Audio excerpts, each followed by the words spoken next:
palavra do Senhor ela continua sendo a mesma. Amém. Ela não muda. E nós que mudamos. Nós que tentamos nos enquadrar dentro do costume deste mundo. Nós que procuramos maneira de mudar. Mas a palavra do Senhor não. Ela permanece a mesma de ontem, lá dos nossos antepassados, lá dos heróis da fé, lá dos nossos antecessores. Ela continua igualzinha, não mudou absolutamente nada. E eu louvo a Deus por essa verdade, e eu louvo a Deus por essa palavra ela não ter mudado nada. Porque o mesmo Deus que falou comigo de manhã, Ele falou comigo já essa noite. E eu creio que não só comigo, mas com algumas pessoas também que vieram hoje de manhã, se sentiram impactados com a presença do Senhor Jesus. Amém? Sem mais delongas, convido a igreja a abrir suas Bíblias no livro de Hebreus, capítulo 10. Livro de Hebreus, capítulo 10, versículo 35 e 36. Vou pedir que os meninos me ajudem aí bastante hoje. Eu tenho alguns dois versículos. Então, dá para vocês me ajudarem, é muita coisa, tá bem? Então, Hebreus capítulo 10, versículo 35 e 36 diz: portanto, não abra mão de sua firme confiança. Lembre-se da grande recompensa.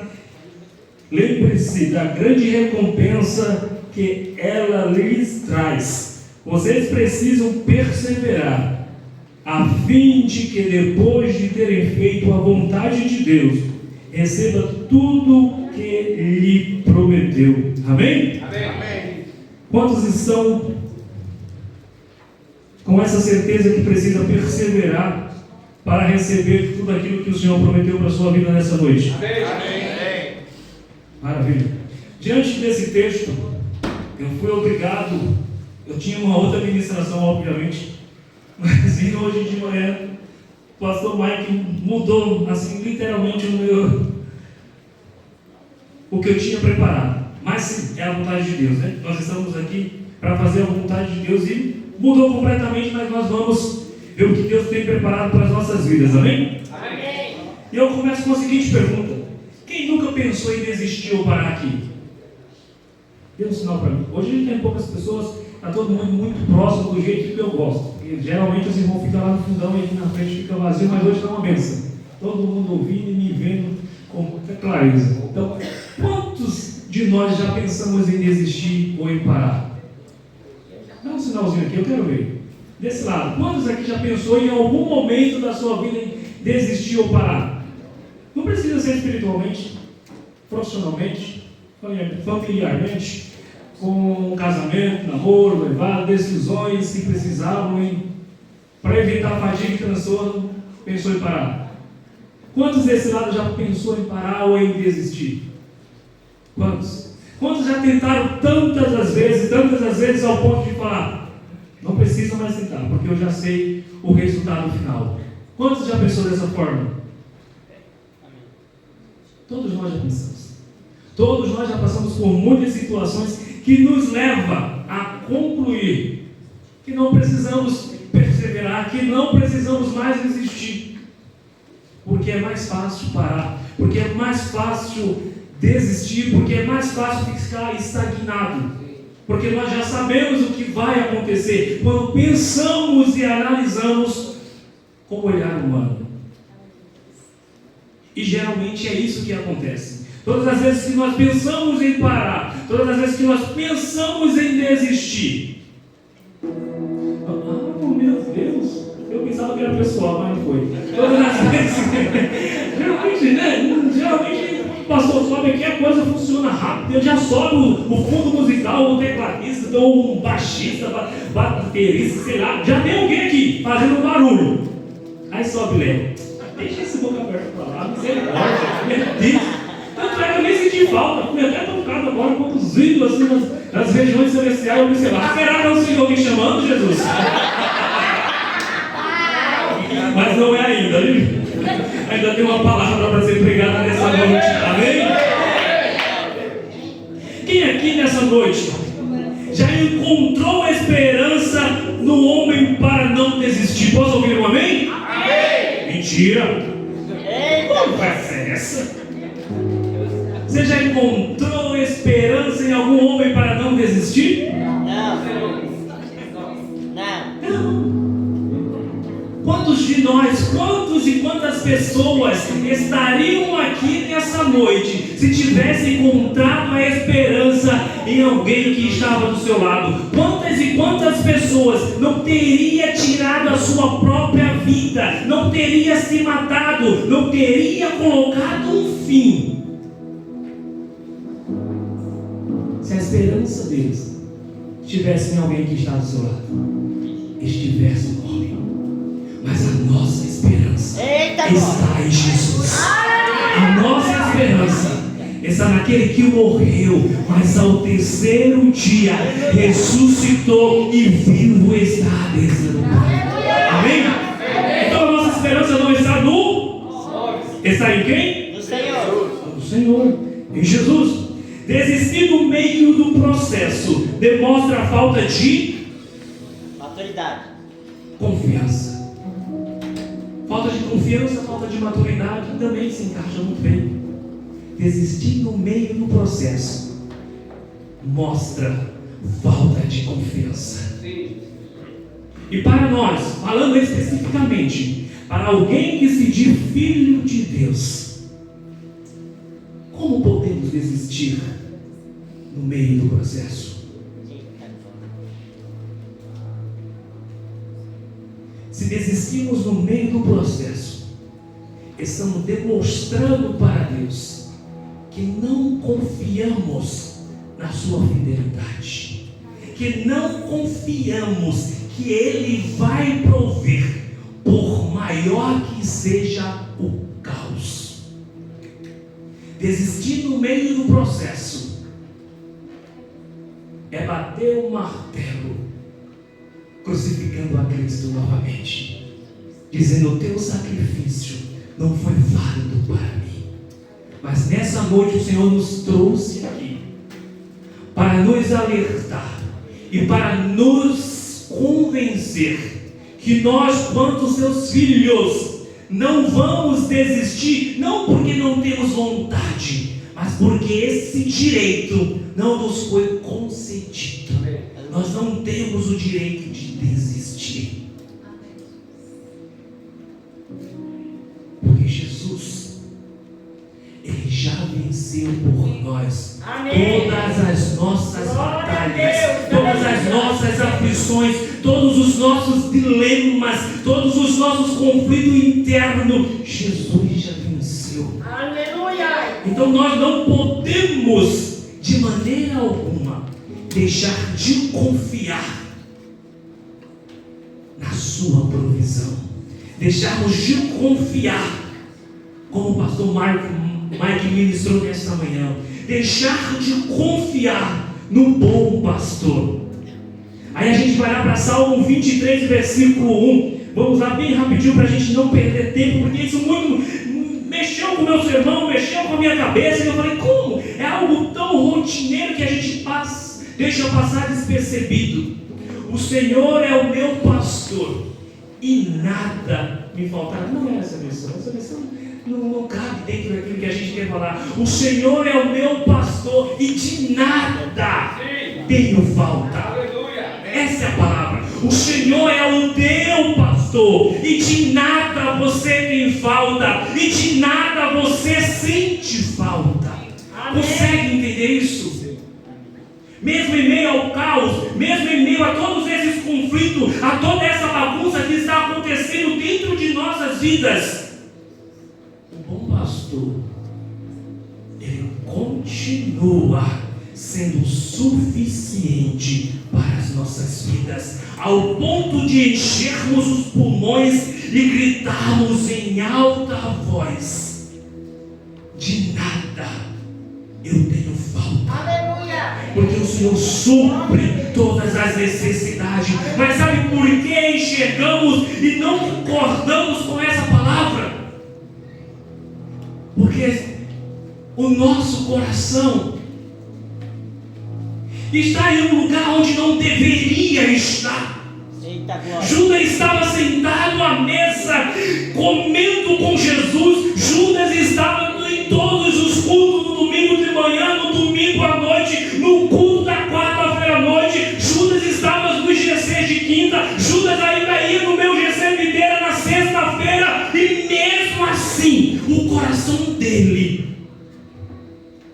glória. estava no lugar errado. Eita, Senhor. Aleluia. E é por isso que entramos em conflito justamente aí. Entramos em conflito e não conseguimos perseverar, não conseguimos ir avante, não conseguimos dar um passo adiante. Porque não temos um bom pastor em nossa vida. Porque o bom pastor de fato não ocupou o lugar que ele deveria ocupar em nossas vidas.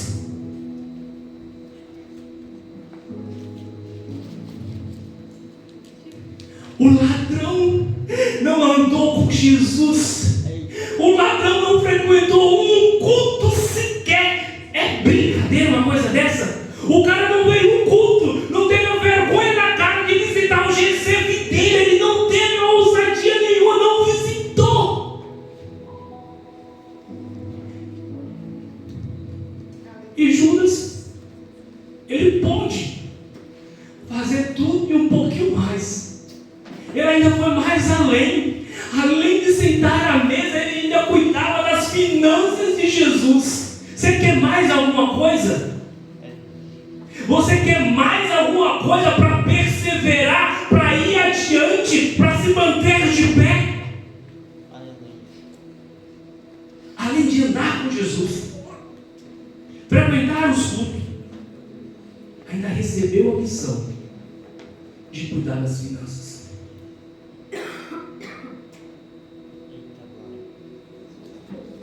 E o ladrão não teve nada disso. Absolutamente nada.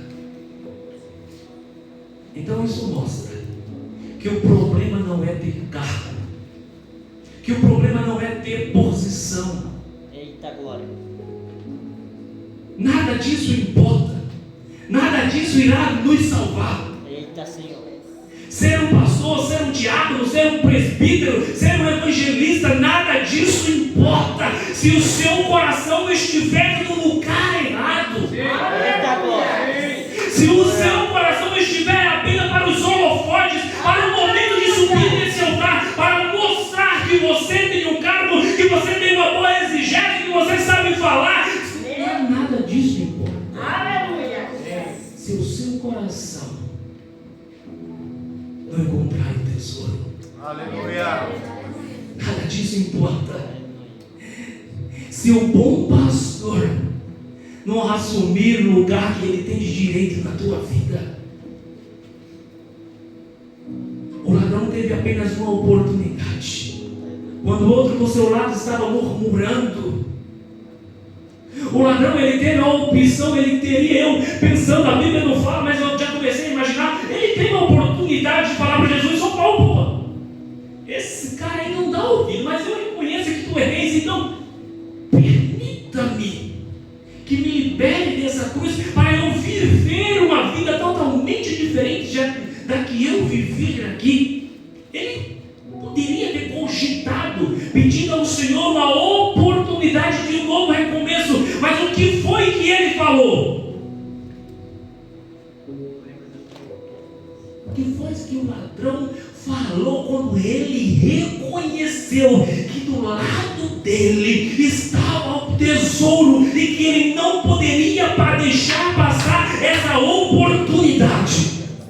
O que foi que ele falou naquele exato momento para Jesus? Aleluia, Deus.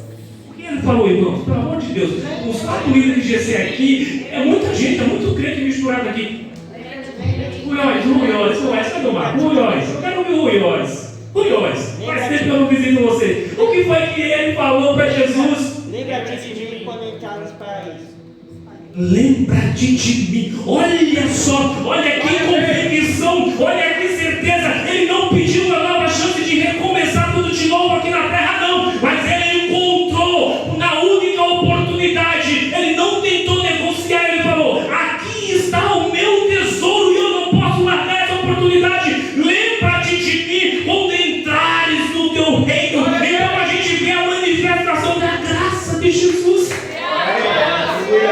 Não foi você que teve a oportunidade de se converter, a oportunidade de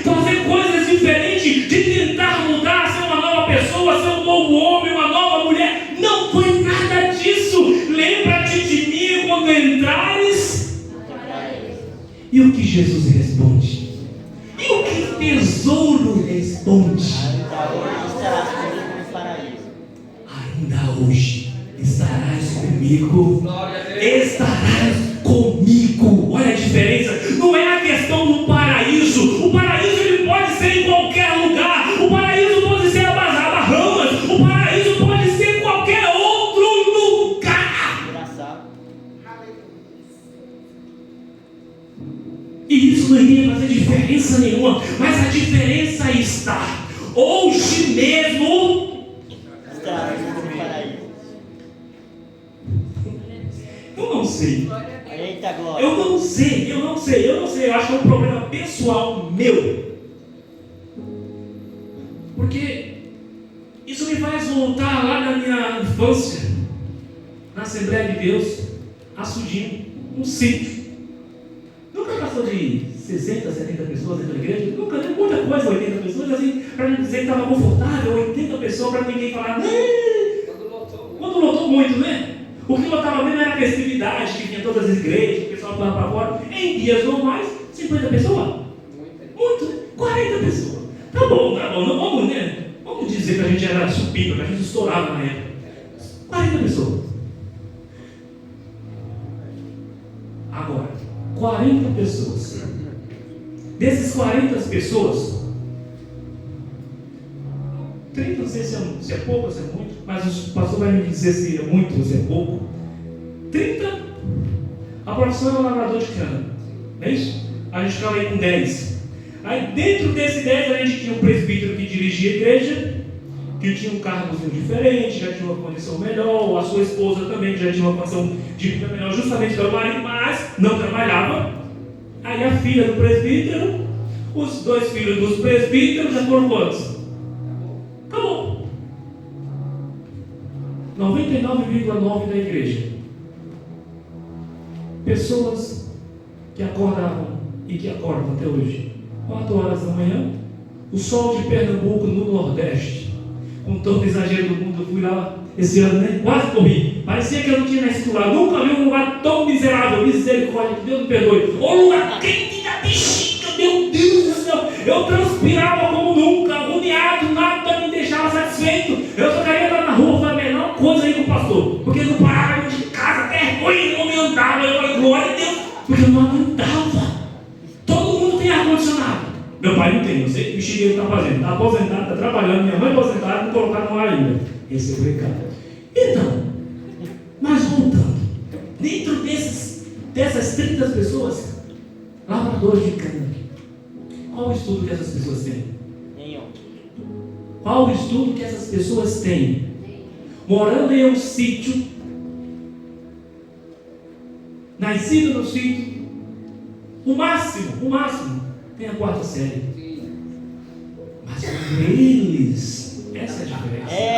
Quando eles escutam a palavra de Jesus, quando eles escutam a palavra do tesouro, a reação não é essa, a reação é morta que eu tenho, e que vocês que estão sentados aqui, como uma plateia, Deus não nos trouxe aqui para ser uma plateia, Deus nos trouxe aqui para adorar. É diferente, plateia é para o teatro, é para o cinema, aqui dentro, braço cruzado, olhar fixado, analisando cada palavra, cada frase, se está dentro do contexto, se está fora do contexto. Meu amado, isso não interessa. O que interessa é o que você veio fazer aqui. Essa faz a diferença. Quando Jesus disse, hoje mesmo estarás comigo no paraíso, é para você levantar, dar glória, pular, saltar. Mas isso não aleja mais o coração do crente. É verdade. É por isso que ele morre, é por isso que existe. Glória a Deus. É só por isso. Glória a Deus. Vivemos um evangelho frajudo, mentiroso, falso. Sim. Eita glória. Aleluia. Fala, papai. Aleluia, Deus. Se for bênção, aleluia. Se for conserto, não é para mim, eu estou ótimo.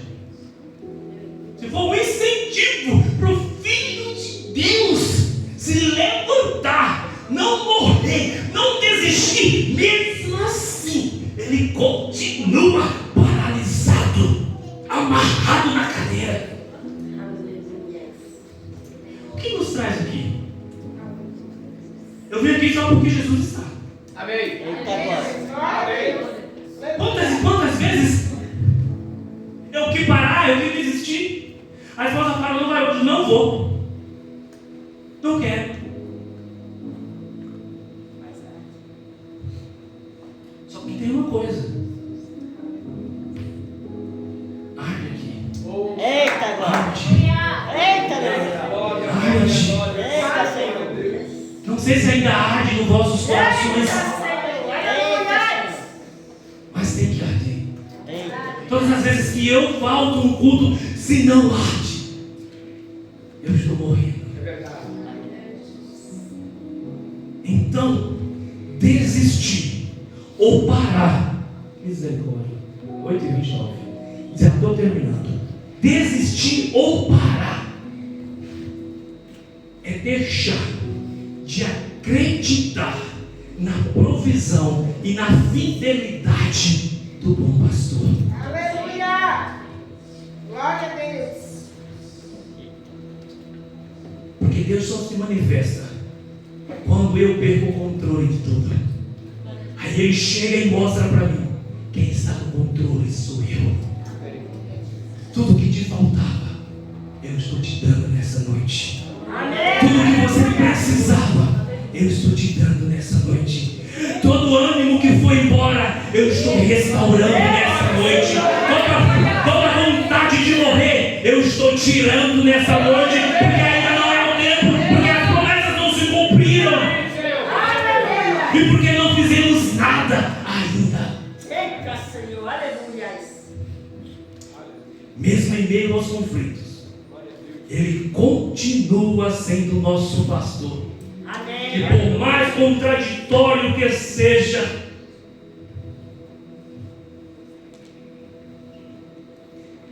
dizer, em meio à extrema necessidade, abrir a boca com convicção, usando a fé, mesmo sabendo que você tem uma necessidade urgente. Mas quando nós não confiamos na nossa força, na força do nosso braço, confiamos em Jesus e sabemos que através dele tudo pode acontecer, mesmo por mais contraditório que seja.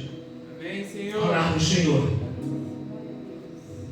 a tua palavra diz: eu vou fazer uso da tua palavra. Tu és o meu bom pastor e de nada eu tenho falta. Ele conhece o meu e o teu coração. Nesse momento Ele aparece. Nesse momento Ele aparece. Deus não nos prometeu que seria fácil, mas nos garante que o resultado já está garantido Através da cruz. Meu Deus. Josué 9. Josué capítulo 1, versículo 9. Vou ler de novo para vocês. Deus não nos prometeu que seria fácil, mas nos garante que o resultado já está garantido nele. Não fui eu que ordenei a você? Amém. Olha, não fui eu que ordenei a você? Seja forte e corajoso. Não se apavore nem desanime, pois o Senhor, o Deus, o seu Deus, estará com você por onde você andar. Não é o lugar que você está que vai fazer com que Deus apareça, mas aonde você andar, aonde você colocar a planta do seu pé, aonde você tiver a ousadia de profetizar, Deus vai agir.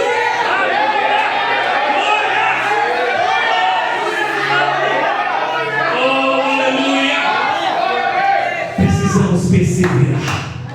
Precisamos deixar de ser menino.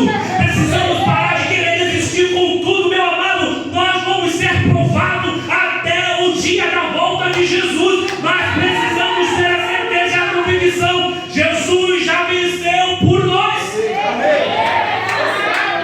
Precisamos pedir ânimo ao Senhor. Precisamos pedir coragem. É o que nos falta. Ânimo, coragem. Amém. Aleluia.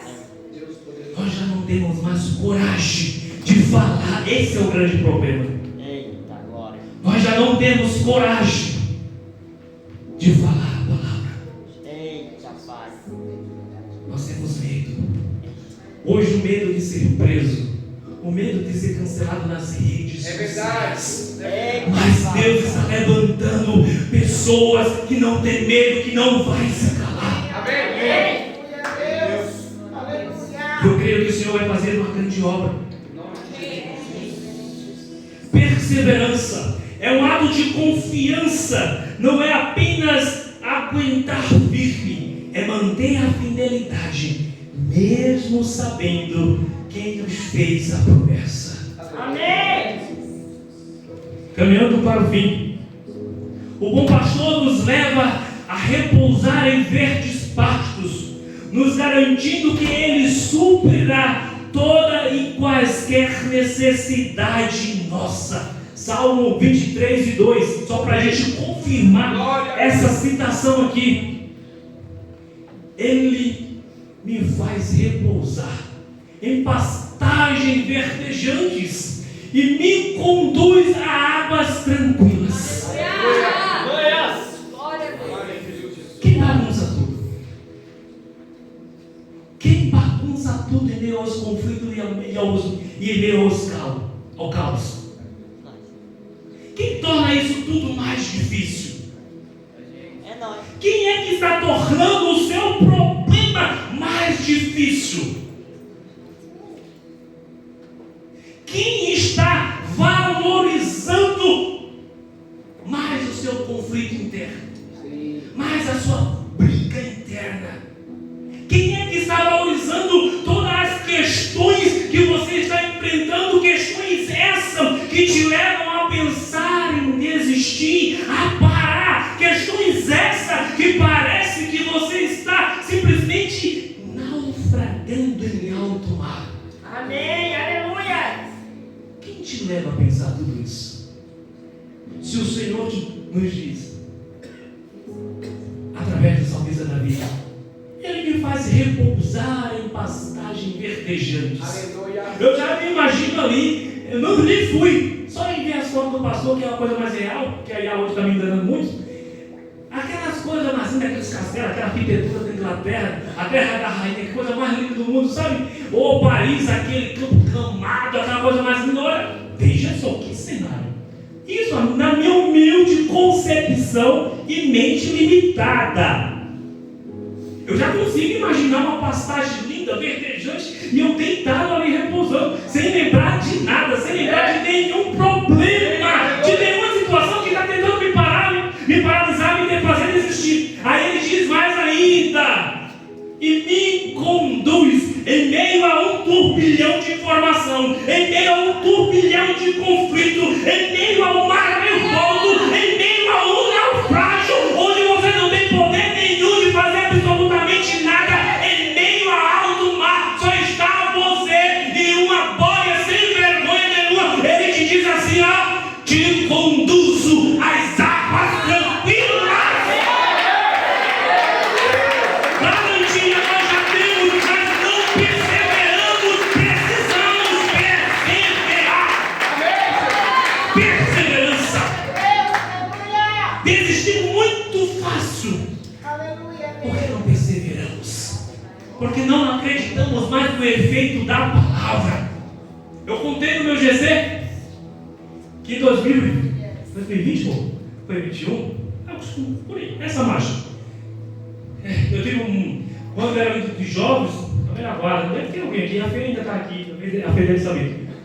Tive um problema no pulmão, uns 3 problemas de uma vez só, fiquei 10 dias internado no Tiradentes, quase morri, misericórdia, estava despreparado, tesouro totalmente invertido, longe do tesouro, recebi uma carta do pastor, quase me lasquei, me converti naquele exato momento, fui crente miserável. Falei, não, eu morri assim não pode, vou ser crente. Uns dias. E aí, 2020, 2021, muita falta de ar, teve Covid também, mas que tribulação, mês afastado do trabalho. O médico pediu um algif. tinha nada. A falta de água no Chile não é normal. Tinha água quando era pequeno, cheguei em São Paulo, fui curado no lugar mais poluído do mundo, do país. Aí voltou de novo. Um cansaço da bexiga, a bombinha do pastor não funcionava, o inalador do pastor não funcionava. Eu falei, pronto, vou morrer. O médico pediu uma tomografia. Aquela que vê tudo. E uma ressonância magnética. Pronto, descobri. Cheguei no médico. Meu querido, fumou? Fuma? Bebe? Não. Como não? Não.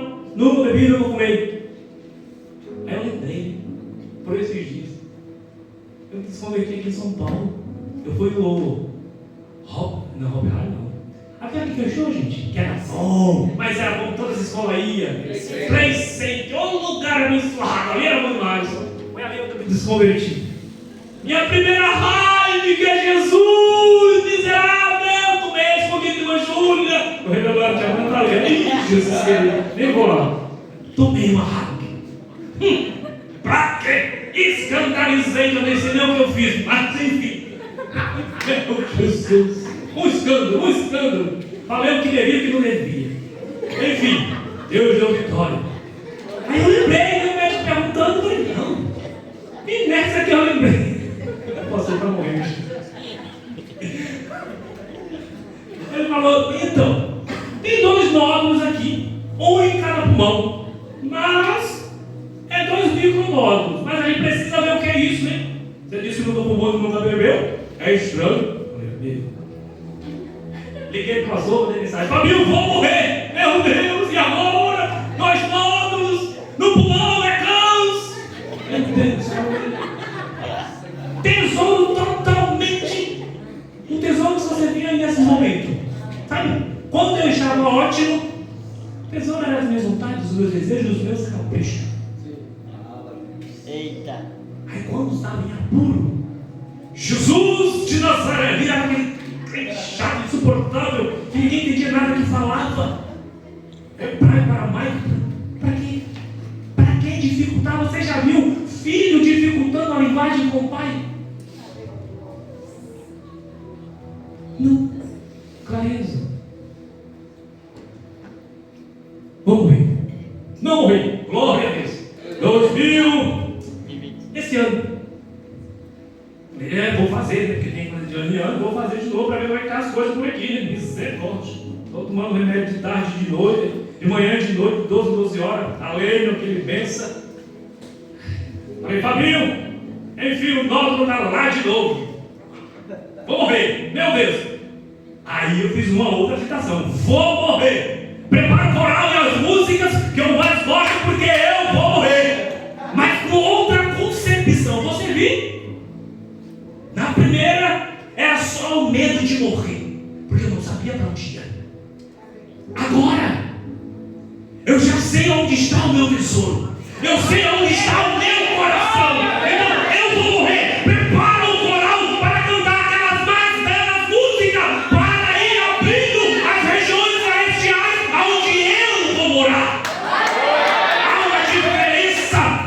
Glória a Deus! Aleluia! Ele me conduz às águas tranquilas. Hebreus capítulo 10, versículo 36. Bem rapidinho, meu filho, que as horas não nos esperam. Hebreus capítulo 10 e versículo 36.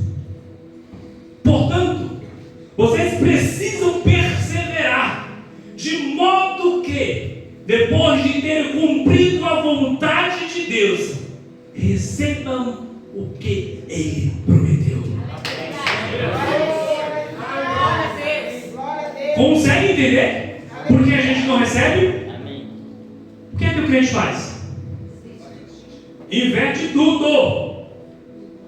Eu quero receber as bênçãos. Eu quero desfrutar das Bênção. promessas. Promessa. É a prova que sai da nossa boca. O Senhor prometeu. Eu tenho promessa. E daí? Vocês precisam perseverar, de modo que depois de terem cumprido a vontade de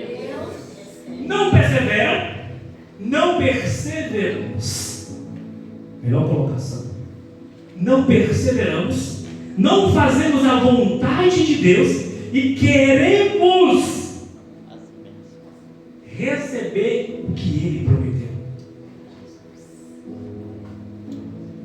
CLT, se não for trabalhar, vai receber no final do mês? Não. E você vai lá brigar com o seu patrão? Você vai lá, tem gente descarada. O Lucas vai, ele é descarado, eu sei que ele vai ver, é isso mesmo. Ele vai, ficou o mês todinho em casa. Quando chegou o quinto dia útil do mês, teve a coragem de ir no RH da empresa, causar confusão onde eu trabalho, dizendo que não recebeu. Recebeu o quê? Se você não trabalhou, aplicando agora para a nossa vida espiritual, como iremos receber as bênçãos do Senhor se não somos capazes de perseverar nos momentos de conflito, nos momentos de provação, onde o Senhor está nos provando para cumprir o propósito sobre as nossas vidas? Perseverança. A perseverança preenche o vazio entre a oração e a resposta. Alguém concorda comigo e alguém desconcorda com essa frase? Eu estou pregando igual no ministro do GC, eu gosto de ouvir também. Alguém concorda comigo sobre isso? A perseverança preenche o vazio ou preenche o espaço entre a oração e a resposta? Não. Por que não?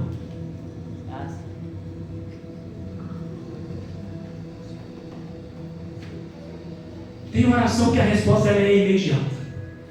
Tem oração que ela leva anos para se cumprir. E não é porque Deus deixou de ser Deus. Não.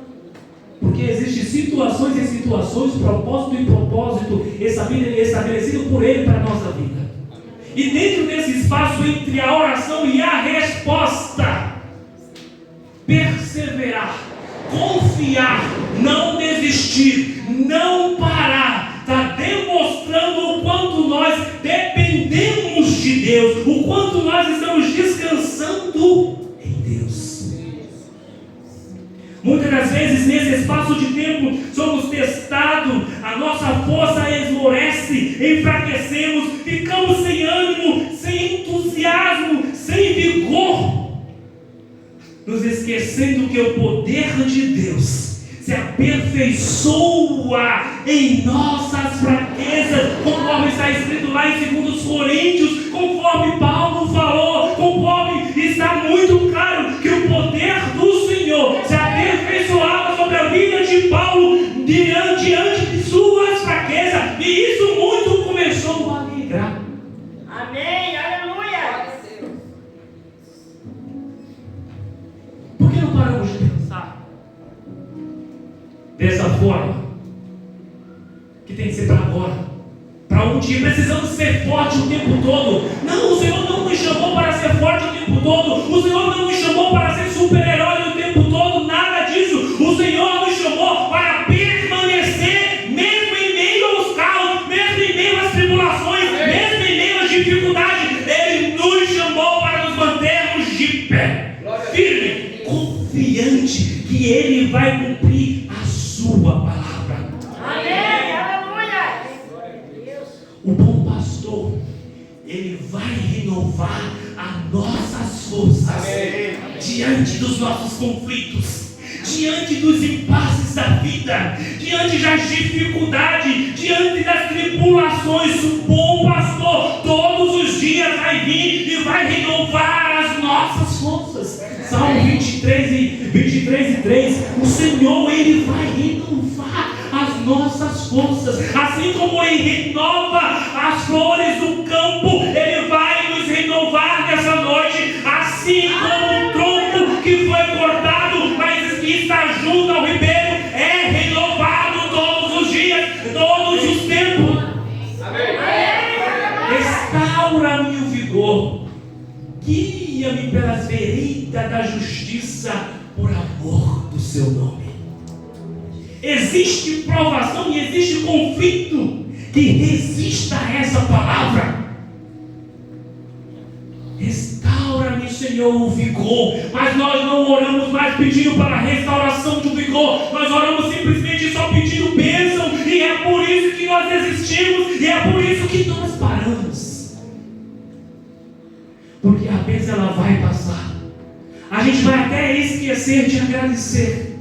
Mas se você tiver o vigor, o seu vigor sendo restaurado todos os dias pelo Senhor, você está de pé todos os dias. Todas as vezes que o desânimo bater em sua porta, você vai dizer: Senhor, eu estou desanimado, eu quero parar, eu quero desistir, eu não tenho mais força, eu estou me sentindo fraco, eu não tenho vigor. Renova em mim a esperança e o desejo de viver em Ti.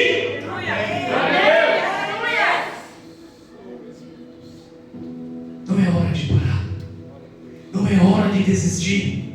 Precisamos continuar acreditando que o Senhor, Ele é fiel, Ele não mudou, a sua fidelidade permanece para sempre, e que Ele está nos vendo e está conosco dentro do processo. É isso que a gente precisa entender. O Senhor está conosco dentro do nosso processo. Agora, o problema é, Ele está conosco dentro do processo, mas nós estamos permitindo Ele agir? Ou só nós estamos agindo? Estamos dando espaço para o Senhor agir? Lutamos sozinhos, com unhas e dentes, e não nos lembramos que o Senhor está dentro do processo. Precisamos lembrar nessa noite. Quando olhamos para a dificuldade, paramos. Mas todas as vezes que olharmos para a cruz, nós iremos avançar. A vontade de desistir já não prevalece mais sobre a nossa vida. O desejo de parar já não é mais quem gera a nossa vida, porque todas as vezes que olharmos para a cruz, encontramos a vida, enxergamos a vida. Amém. Caminhando para o final, vamos lá. Não podemos desistir no quase. Esse é um momento crucial. É um dos momentos mais difíceis. É o quase. Porque é no quase que as coisas vão acontecer. Como assim no quase? Não é um quase fui, um quase fiz, não é nada disso. O quase é o momento onde costumamos questionar se devemos continuar caminhando pelo escuro vale da sombra da morte. Salmo 23, 4.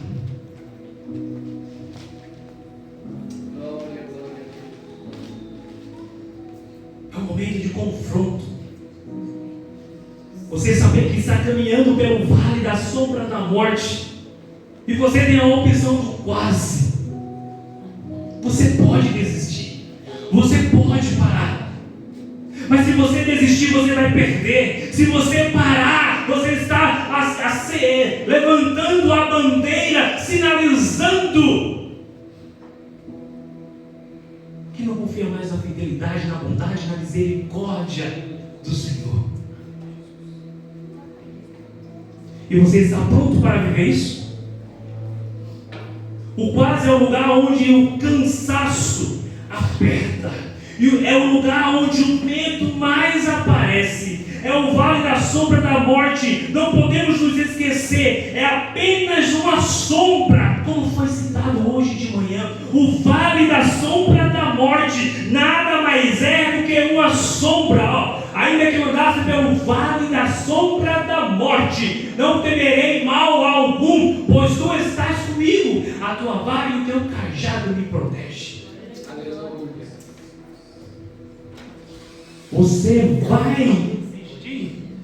Você vai desistir de passar por esse vale só pelo quase?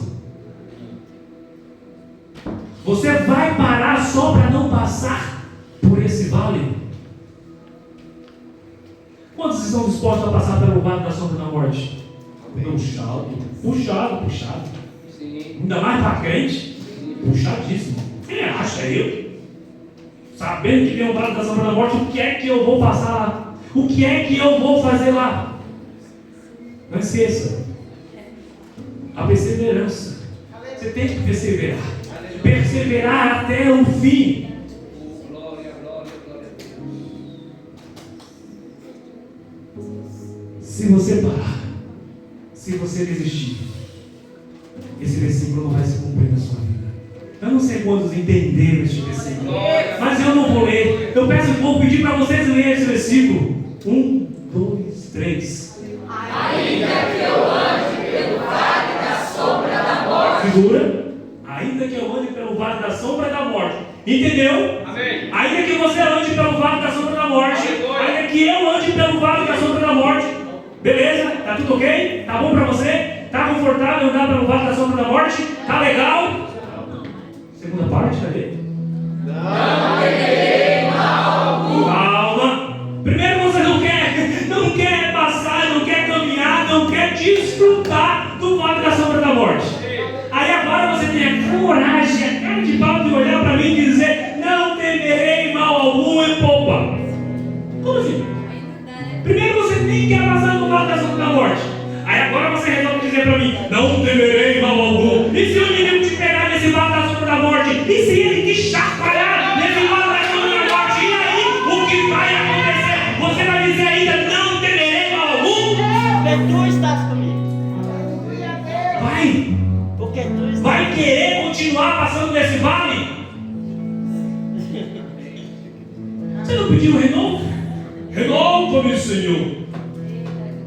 Me conduz ao campo verdejante e às águas tranquilas. Isso você quer? Passar pelo vale da sombra da morte, não quer mais? Terceira parte. Sou glória. Terceira parte. Pois tu Estás comigo. tá mesmo? Glória a E Deus. por que esse medo? Aleluia. Opa. E por que esse medo de passar pelo vale da sombra da morte? Por que esse medo? É verdade, Jesus. Doutor Moraes falou pra mim: você vai morrer. Falei: tá bom. Quase morri mesmo. Mas não era da enfermidade, era de medo.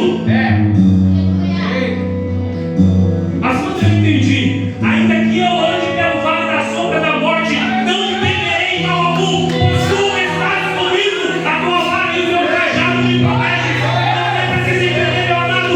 Satanás, ele não pode te alcançar nesse vale de sombra de morte. Ele não pode tocar em você, porque Jesus está contigo.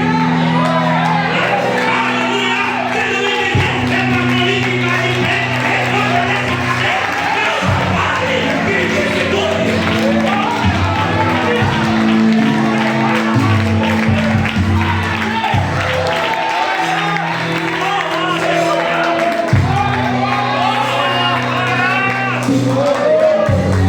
Não tem vale nenhum que vai te segurar. Não existe vale de osso seco, não existe vale de morte que possa segurar aquele que anda com Jesus. Aleluia! Vai sentando glorificando, vai sentando glorificando nessa noite. Oh, aleluia!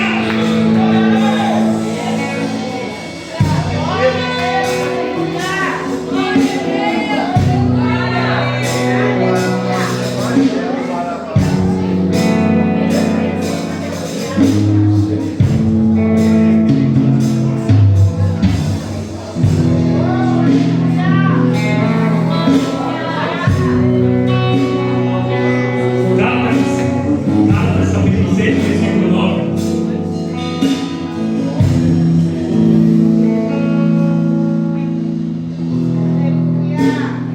O quase é o momento que antecede a vitória.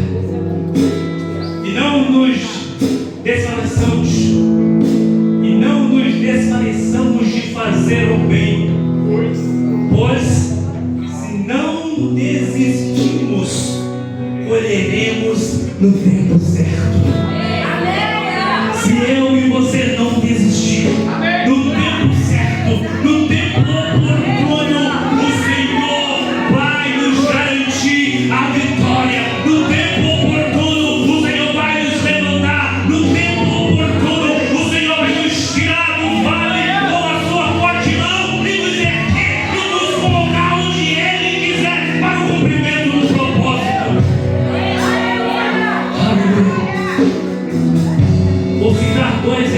Deus. Dois exemplos muito básicos para a gente finalizar em nome de Jesus. Vou correr. Lá em 1 Samuel, não precisa abrir, não precisa jogar, que a gente está atrasado. 1 Samuel, ele trata, 1 Samuel capítulo 1 trata sobre a história de Ana.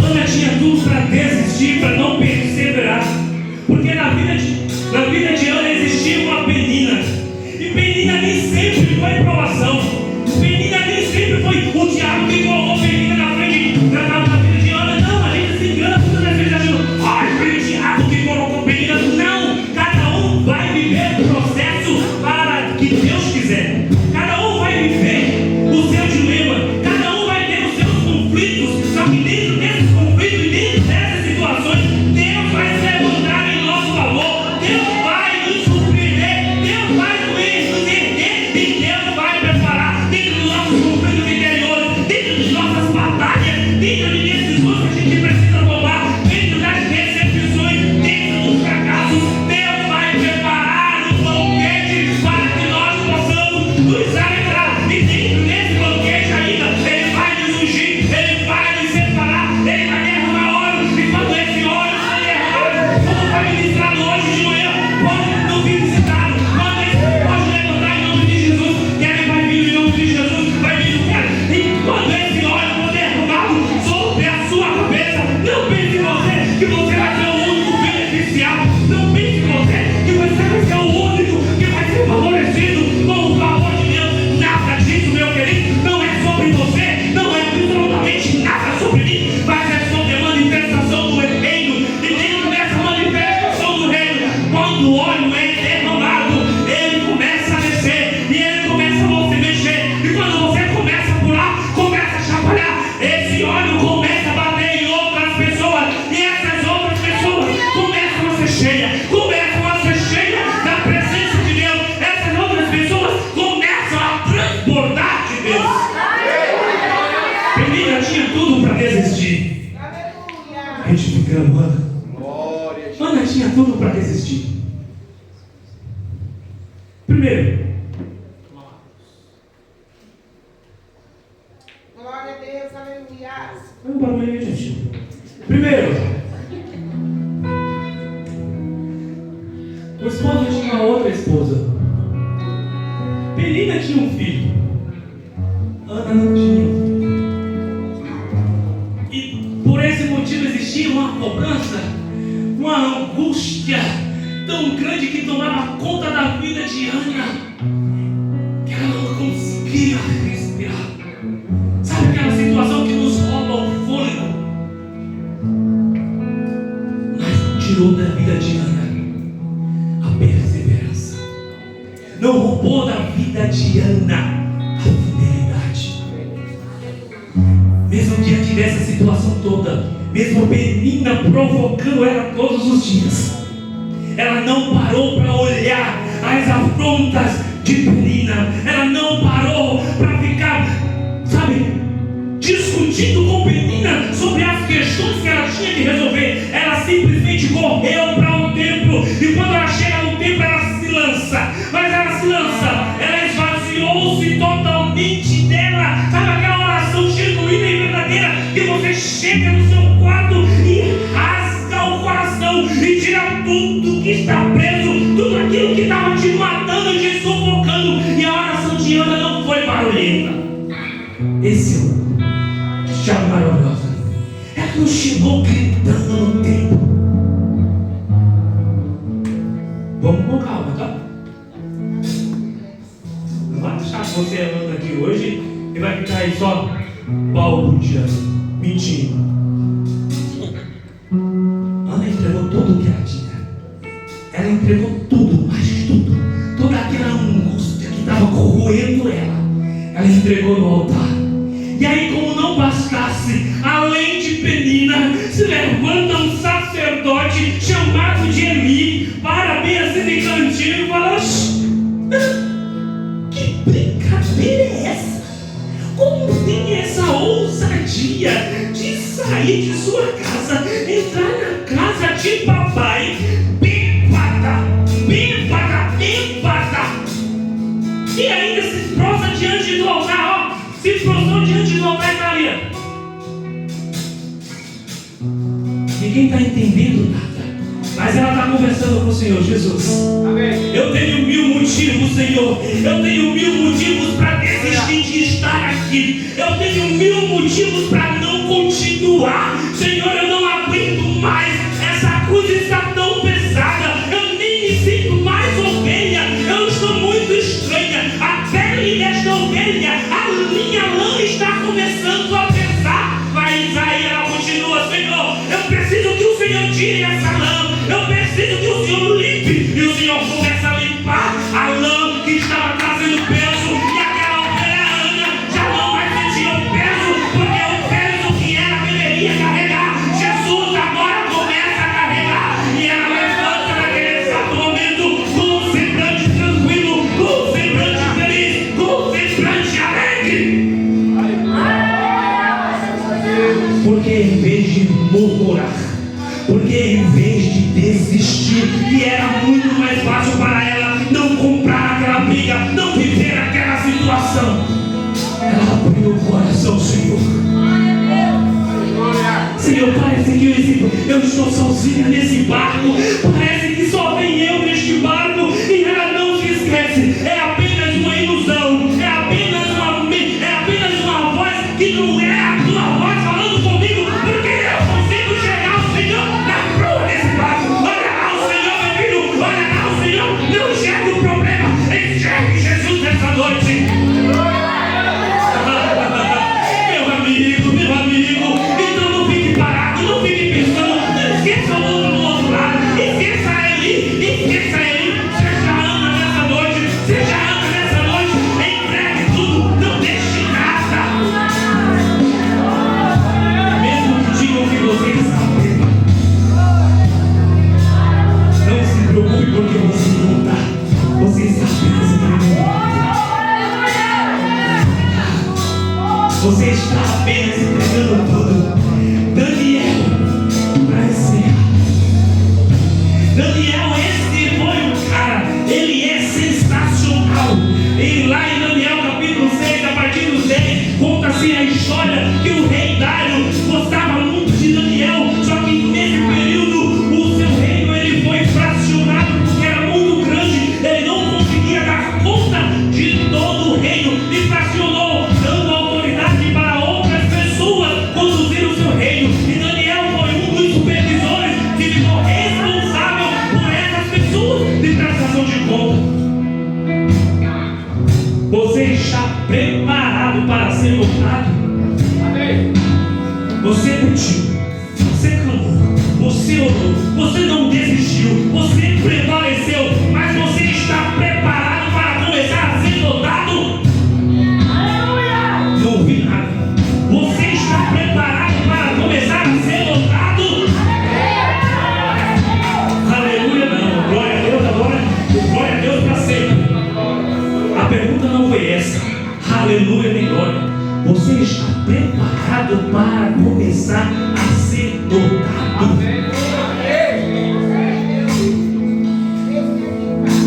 Tem certeza disso?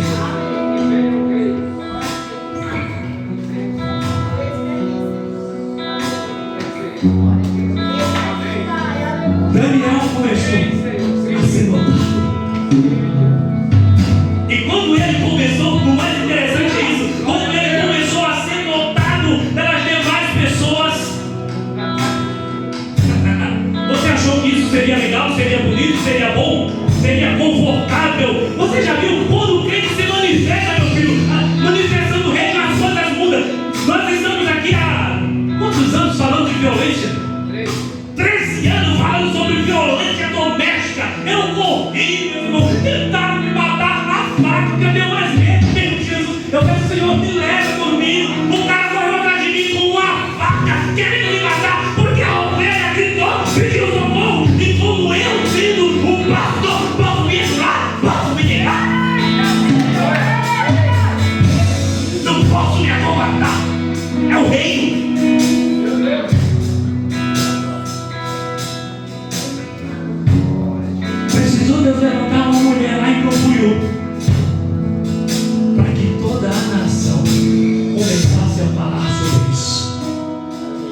ninguém paga, é tudo de graça.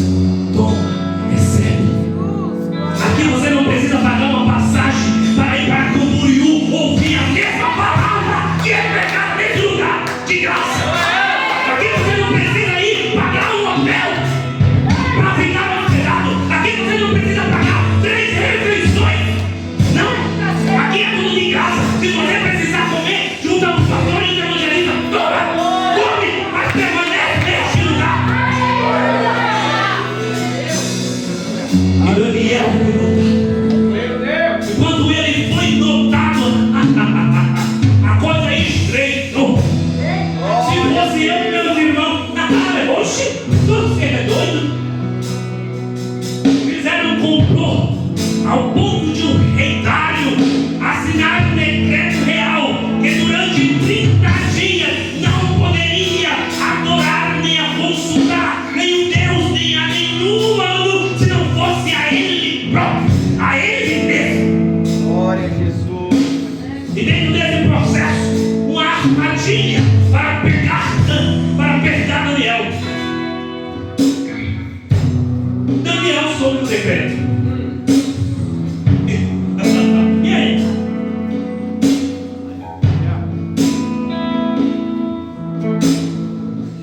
Daniel soube o decreto. Você, no lugar de Daniel, continuava orando 3 vezes ao dia. Você, no lugar de Daniel, eu e você, poderíamos até continuar orando 3 vezes ao dia. Só que nós iríamos o quê? Fechar as janelas. Porque existia quem? Os vigiar de olho. Mas é fácil manifestar o reino dentro dessas 4 paredes. É fácil falar de Jesus dentro dessas 4 paredes. É fácil se manter de pé dentro dessas 4 paredes. É fácil não desistir dentro dessas 4 paredes.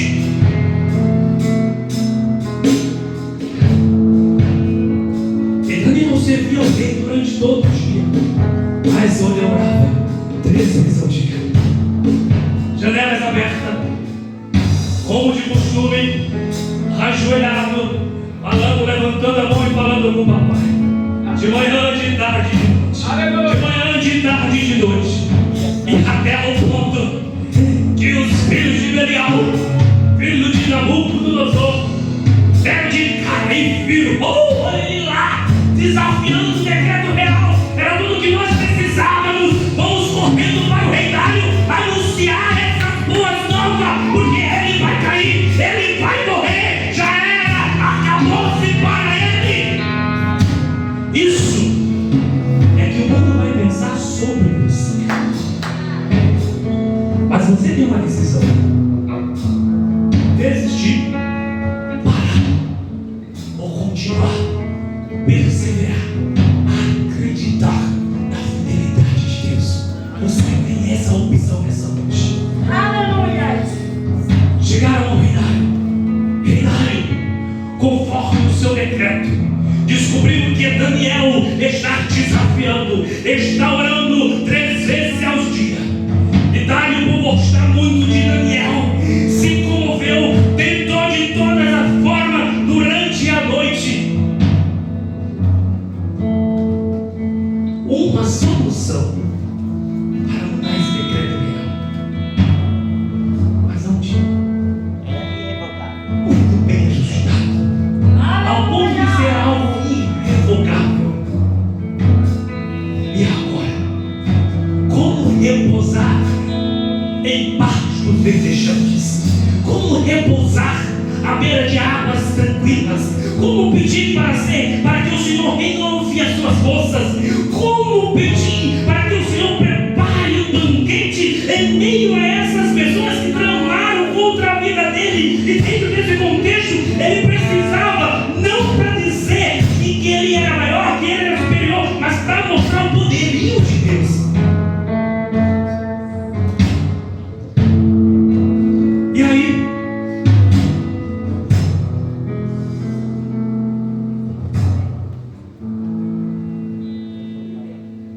o rei não teve outra opção.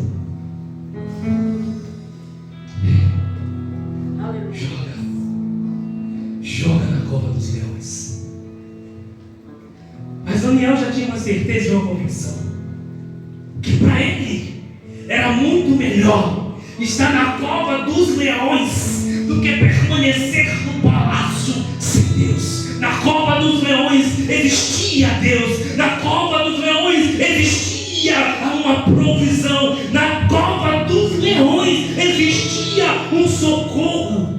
Como assim? Na cova dos leões?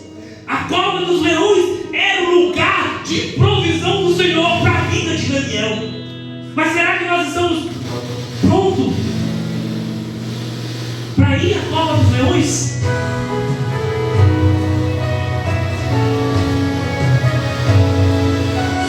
E Daniel foi jogado na cova dos leões.